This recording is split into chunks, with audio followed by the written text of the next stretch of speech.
Bonsoir tout le monde. Nous sommes avec un constructeur de pistes, en quelque sorte en tout cas, Arnaud Malgras, qui sera avec nous, qui est PDG de la société Equiplus, fondée en 2009, qui finalement va sur les terrains de concours et met sur pied des carrières de concours.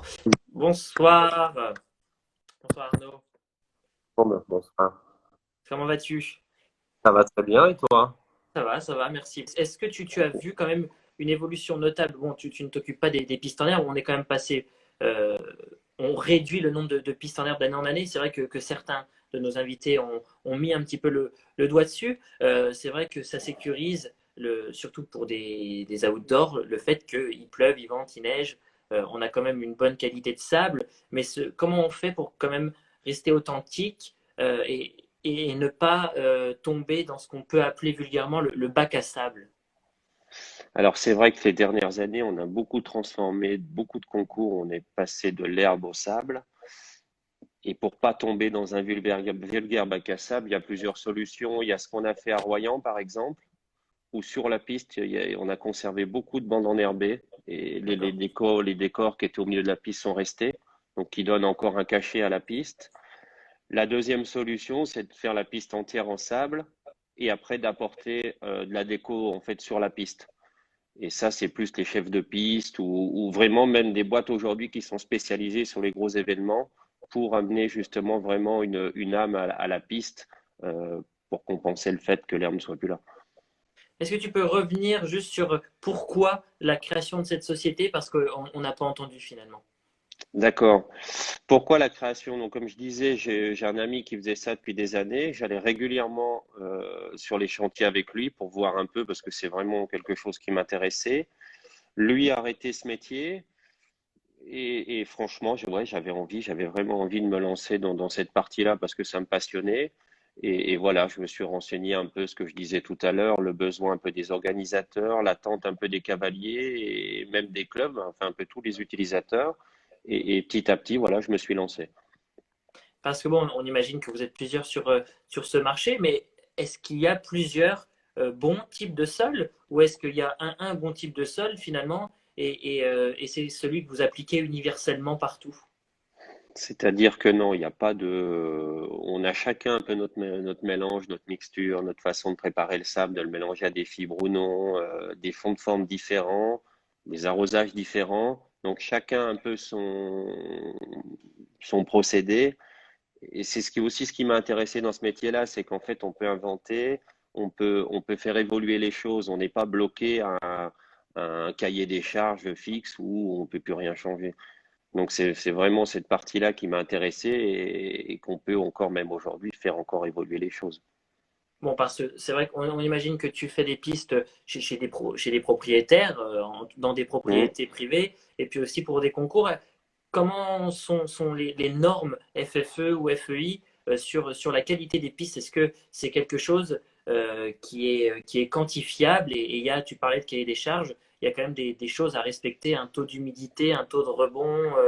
Parle-moi un Alors, petit peu de tout ça. il y a forcément un cahier des charges, ouais, sur les gros concours. Il y a quand même la FEI qui surveille, voilà, l'état des pistes. Euh, surtout en questionnant beaucoup les cavaliers. Parce que finalement, le plus gros retour qu'on peut avoir sur la qualité de la piste, si elle est bonne ou non, c'est quand même surtout les cavaliers qui donnent leur avis. Parce que c'est eux qui la pratiquent, c'est eux qui ont leur ressenti sur les chevaux. Donc, c'est vraiment les personnes les mieux placées pour nous dire ce qui fonctionne ou ce qui fonctionne pas. C'est pour ça que je reste toujours à l'écoute et que j'aime être sur les manifestations moi-même pour rester proche des choses et pouvoir en discuter parce que je pense qu'on peut toujours faire évoluer les choses. Donc, il faut rester à l'écoute de ce qu'ont besoin les cavaliers. Parce que c'est vrai qu'il y a certains chevaux, comme les êtres humains, et j'imagine comme tous les êtres vivants, qui préfèrent des sols durs, d'autres des sols mous. Comment on essaye de se mettre entre les deux et de pouvoir englober un maximum de monde, ou justement, tu parlais vous aviez chacun vos types de fibrage et ainsi de suite. Vous avez peut-être aussi chacun votre façon de fabriquer. Peut-être que toi, tu préfères les sols un peu plus fermes. Comment ça se passe? Alors déjà, on a différents sols, enfin différents sols. Le mélange est quasiment toujours pareil. Ce qui fait, c'est aussi la façon de travailler le sol. C'est-à-dire que pour le travail quotidien des chevaux, donc à la maison, on va considérer, enfin, conseiller un sol qui va être peut-être un peu moins arrosé, qu'on va ouvrir un peu plus avec des dents pour lui donner un peu de souplesse encore en surface, pour que les chevaux ont qu'il y ait plus de confort pour les chevaux au quotidien. Et sur les concours, on les ferme un tout petit peu plus pour gagner du rebond.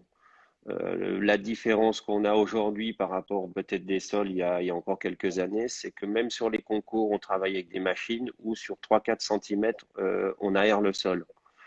On s'est aperçu que ça redonnait quand même du confort aux chevaux, que ça donne de la glissance aux réceptions. Et grâce à tout ça, le fonctionnement, on trouve que le fonctionnement des chevaux est meilleur et le ressenti des cavaliers aussi. C'est vrai que j'ai souvenir il y a peut-être même 4-5 ans, c'était rouleau aplatisseur Ouais, entre ouais. chaque épreuve. Et maintenant, la carrière est remplie de petites griffes parce que vous passez quelque chose qui non plus aplati, mais aère. Ouais, bah, l'idée, c'est en fait, c'est vraiment de leur donner du confort. C'est-à-dire qu'aujourd'hui, on travaille sur des sols fibrés. Donc, on a quelque chose qui se tient vraiment comme des racines dans le sable. Donc, il va vraiment nous tenir le sol. Donc, en fait, le fait de l'ouvrir en surface va nous redonner un peu de glissance et de souplesse pour les chevaux en plus, sans pour autant avoir un sol qui va être trop profond ou le pied du cheval va descendre trop loin. Donc on s'est aperçu que grâce à ça, les chevaux sautent mieux déjà parce qu'ils craignent moins les réceptions. Quand on leur donne du confort aux réceptions, forcément, ils sautent mieux. C'est comme nous, quand on se prépare à faire un saut, on se met en haut d'un mur. Si on sait qu'on va réceptionner sur une dalle en béton, on ne se prépare pas pareil que si on saute dans un bac à sable. Les chevaux, c'est un peu la même chose quand même. C'est-à-dire que quand ils sont dans le saut, ils savent que à la réception, s'ils ont un peu de souplesse, ils vont se donner un peu plus et se livrer un peu mieux dans le saut. Et à la conception de ton mélange, il faut faire une carrière test, équiper des chevaux avec des sortes d'électrodes, voir où ils sont sensibles. Est-ce qu'il y a quand même énormément de R&D ou j'ai souvenir un jour à Genève de voir avant le Grand Prix un camion, un petit camion, une camionnette qui arrive dans la piste et qui sort une sorte d'énorme tonne qui tombe plusieurs fois sur le sol et puis qui doit mesurer peut-être les vibrations, et ainsi de suite. Comment on s'assure scientifiquement qu'un sol est bon? Alors, pour scientifiquement, il y a ce genre d'appareil pour tester si le sol est bon ou non. Et à la fin, c'est vraiment, comme je disais tout à l'heure, c'est vraiment le ressenti des cavaliers avec leurs chevaux, parce que même si on fait des tests avec des machines, les utilisateurs qui ont l'habitude, surtout des cavaliers vraiment confirmés, qui ont l'habitude de leurs chevaux depuis quelques années, sont vraiment aptes à nous dire, mon cheval aujourd'hui, peut-être ce sol-là lui convient moins, c'est un peu dur, peut-être ça devrait être plus souple. Et c'est finalement comme ça qu'on arrive à mettre au point quelque chose qui correspond. Pour donner même pour donner des normes à la machine, il faut presque passer par là en fait. Quand vous Et en arrivez sur fait, des... Pardon. et en fait, on a fait des tonnes et des tonnes d'essais, ouais, avant de trouver un mélange qui correspondait. Ouais. Quand vous arrivez, il y a certains événements, peut-être comme Grimaud, où la piste est là à l'année. Alors peut-être que dans des périodes où il n'y a pas d'activité, il faut la traiter d'une certaine façon, mais aussi des concours où c'est éphémère et vous la montez peut-être le mercredi et puis vous l'enlevez le dimanche. Comment, comment ça change? Parce que j'ai souvenir de certains concours où finalement ça avait mal été préparé le mardi, le mercredi, mauvais arrosage, et puis c'était des marécages pour le Mm. concours. Comment on fait pour passer d'une piste Alors c'est de 0 à 100? alors c'est sûr que, comme tu dis, ces concours sont vraiment différents. C'est-à-dire que Grimaud, c'est des pistes qu'on a posées au début de l'année dernière, qui sont des pistes fixes. La piste principale a même l'arrosage par le sol, donc la subirrigation.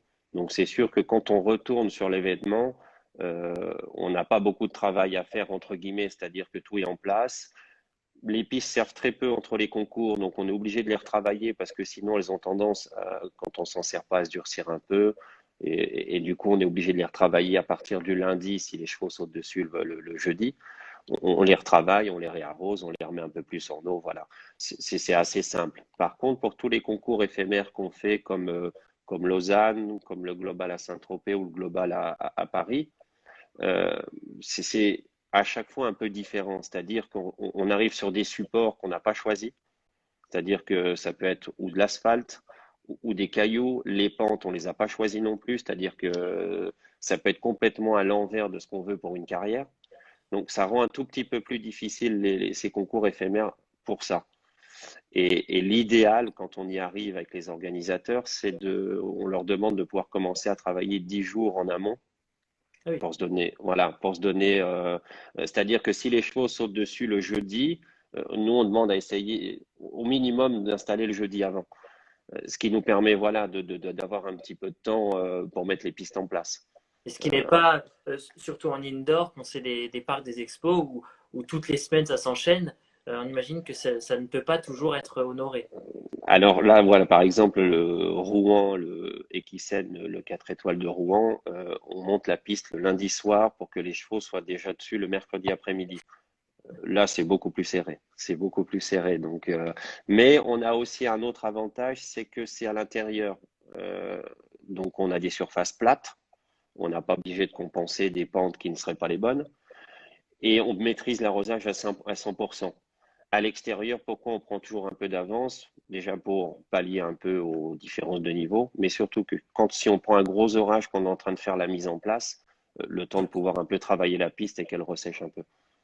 Parce que quand on installe une carrière ou un manège fixe, on a des gravats, du sable, différentes couches qui ne sont pas du tout là finalement quand on est sur de l'éphémère et directement sur du bitume. Ça change aussi ça pour les chevaux.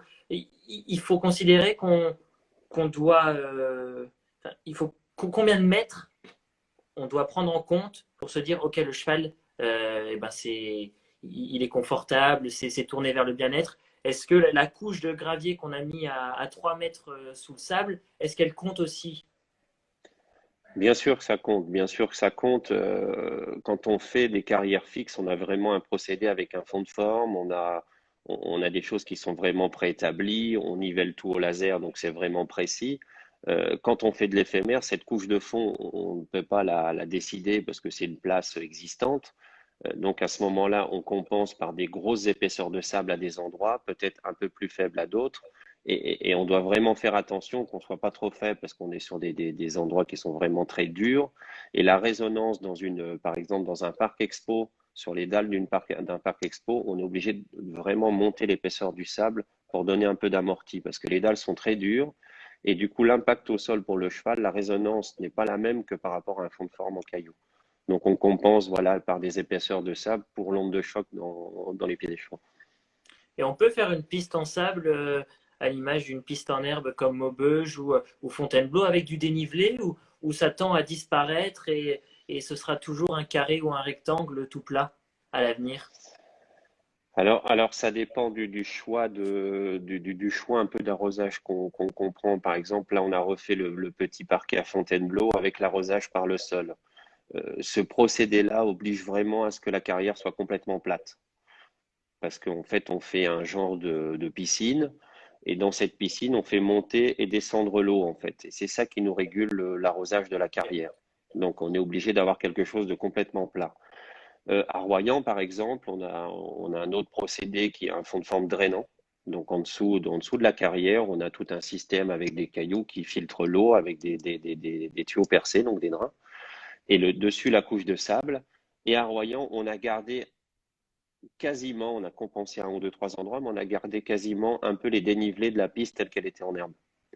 Et ça, Donc c'est, ces deux procédés pardon. différents d'arrosage se valent ou il y en a un qui est meilleur que l'autre du coup?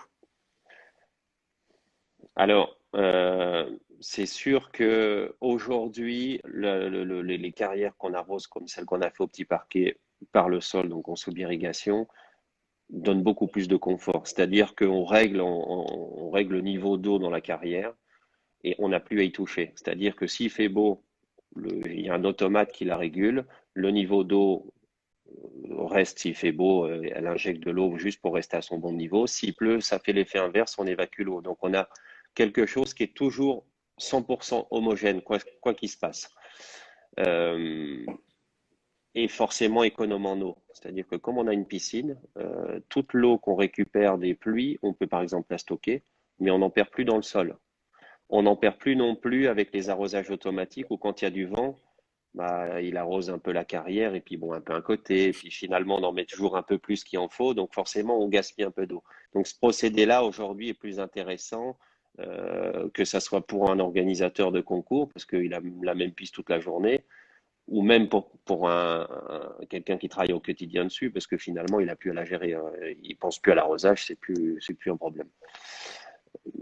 L'ancien procédé fonctionne très bien, mais voilà, on gaspille un peu plus d'eau et on doit réfléchir s'il pleut, arrêter l'arrosage, peut-être l'allumer. Dommage, j'ai pas mis assez d'eau. Enfin voilà.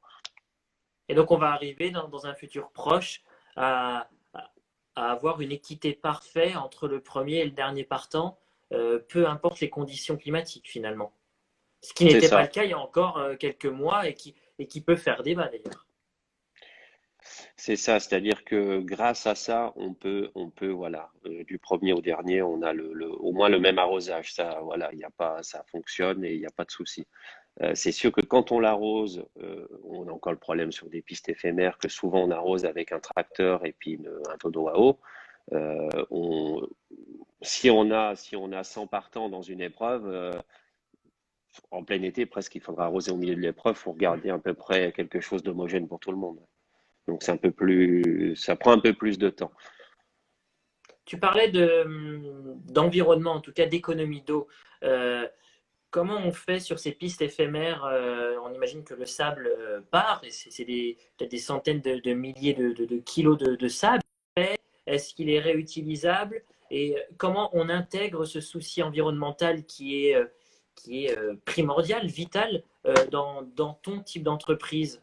Parce qu'on parlait avec Christophe Hameux que voilà, l'événementiel sportif et équestre va devoir se réinventer. Ça passe aussi, et peut-être même premièrement, par le sol. Euh, pour tous ces concours éphémères, en fait, l'idée aujourd'hui, on l'a fait, tu parlais de Christophe Hameux, on l'a fait avec lui à Lausanne. Euh, les organisateurs achètent le sable la première année et on essaie de le stocker vraiment au plus proche de l'événement. C'est-à-dire que voilà, pour Lausanne, par exemple, il est stocké à 10 minutes de l'événement.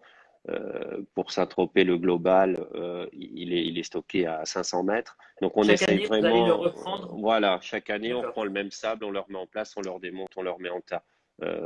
Parce que sinon, ouais, c'est des va-et-vient de camions qui sont énormes, plus la consommation de sable. Donc voilà, l'idée, c'est vraiment d'essayer de... Et même économiquement pour les organisateurs, Oui, c'est un avantage. Voilà.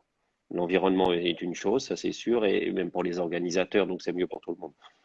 c'est sûr. Bah, bien souvent, quand on réfléchit environnemental, ça apporte aussi bien souvent un gain Ouais. économique. Une question de Léa, est-ce que c'est une pression de devoir monter un sol aussi rapidement quand on va avoir 3 ou 4 jours plus tard des chevaux 5 étoiles?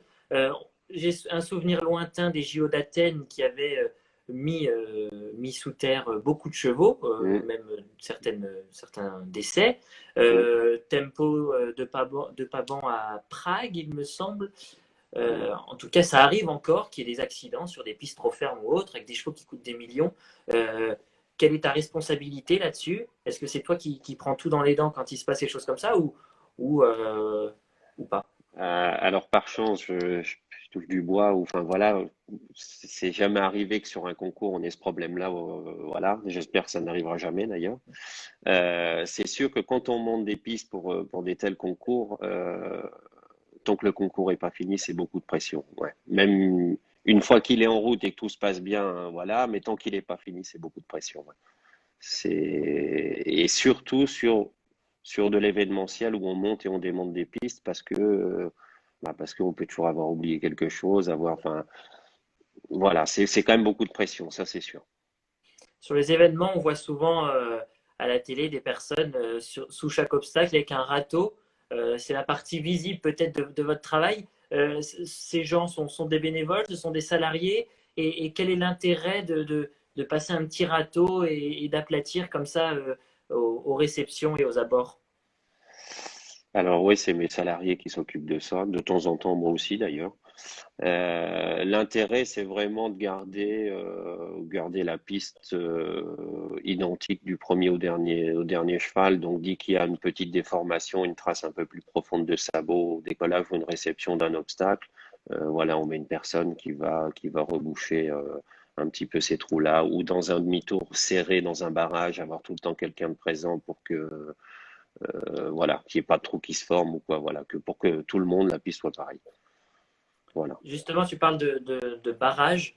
Euh, on voit des fois, j'ai un souvenir de Patrice Delaveau à la Baule, un demi-tour, le cheval glisse un petit peu. Euh, Est-ce que le sol doit être pareil, une épreuve de vitesse, une épreuve en deux phases, un Grand Prix, ou est-ce que parce qu'on galope plus vite, parce qu'on doit un peu coucher le cheval, est-ce que l'arrosage ou en tout cas le sable en lui-même doit être différent? Non, on modifie pas pour un bar MC ou pour un Grand Prix.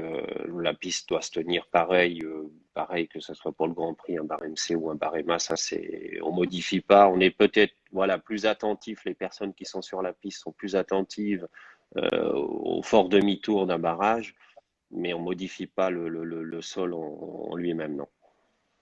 Il doit se tenir pareil, voilà. D'accord. Il y a pas, voilà. S'il y a des gens qui sont peut-être passionnés par ça, ou en tout cas qui trouvent que c'est un bon moyen d'être en contact avec le cheval et de se rendre utile sur des activités autres, est-ce que tu prends des stagiaires? Est-ce que tu recrutes? Comment ça se passe dans ce... Bien sûr, on peut prendre des stagiaires. Je suis même en train de recruter, j'ai besoin de personnel. Donc voilà, si ça intéresse quelqu'un, on peut toujours envoyer un message sur Instagram. Voilà. Moi, j'ai besoin de personnel. Ouais. Bon, eh ben super. C'est vrai que surtout en ce moment, mais est-ce que vous vous rendez sur des pistes qui sont inactives, mais pour voir comment elles se comportent, comment est le suivi des pistes, peut-être même plus important les premières années, et puis ensuite ça va comme sur des roulettes.